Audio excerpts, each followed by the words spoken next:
Araka ny fotoanany fanomezana tompoklasy tompoko tafaraky eto indray tsika amin'ity takariva ity manolotra ny arahaby ary asaina ampanajana indray ianao iaraka hatraminay hatramin'ny farany ao anatin'ny fotoanany fampalalam-baovao. Isan'ny hoentina amintsika amin'ity androany ity ny fahatongavan'ireo mpikambana maro samihafa teo anivon'ny gouvernemanta nanatanteraka ny adidiny teny andotam-penaka tao anatin'ny trano izay fitobiana ireo traboina nanefa ny adidiny izy ireo nitondra fanampina noho izany. Eo ihany koa ireo maso ivo samihafa miasa sy monina eto amintsika. Akoatra izay mafapana ihany koa ny zava-misy eo anivon'ny tahirim-bolam-panjakana eo zany dia ny fanesorana amin'ny toerany ny tale jeneraly teo aloha ho an'izany tahirim-bolam-panjakana izany. Akoatra izay ny sehatra sosialy ny fampianarana ambony hoentina amintsika ihany koa ny akon'izany.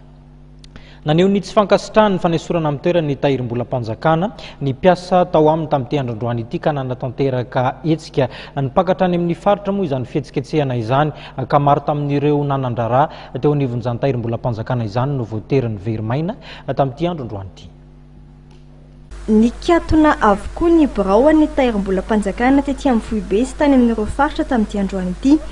Niveri-maina avokoa raha olona nanatanteraha teo anivon'ny tahirim-bolam-panjakana.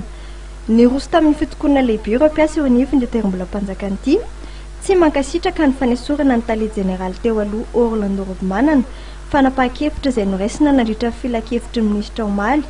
Izay no antony fitokonana ity.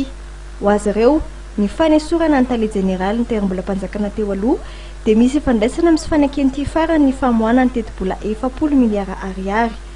Ny fizirizireny fanjakana moky voalohany efa ho izy ireo dia tsy manaja ny dingana rehetra sy tsy maintsy arahana eo amin'ny famoahana sy fampiasana ny volam-panjakana.